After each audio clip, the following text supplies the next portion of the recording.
За Мөрөн сумын засаг даргын тамгын газраас санаачлан зохион байгуулж байгаа дулаахан аянд одоо манай сод эрдэм сургууль болоод Тэтэм сургууль хамтран оролцож 4 портер одоо түлээгээр бас энэ аянд нэгдэж оролцож байна.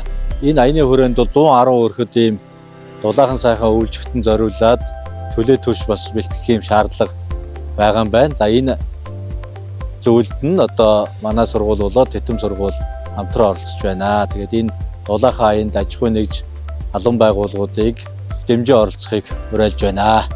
Дулаахан аянд Тэтэм сургуулийнхаа анги удирдсан багш нарынхаа санаачлагаар нэгдэж за өвлийг өнтөөд авах тусламж дэмжлэг болох нэгэхийн хэсэгт нь одоо бас хамт олноороо ингээд оролцож портерт 2 портер түлээ нийтдээ сод эрдэм сургуультайгаа нийлээ 4 портер түлээгээ одоо хамтран оролцож байна. Тэгээд та бүхнийг бас энэ аянд одоо хамт олон байгуулахаараа идэвхтэй оролцохыг уриалж байна.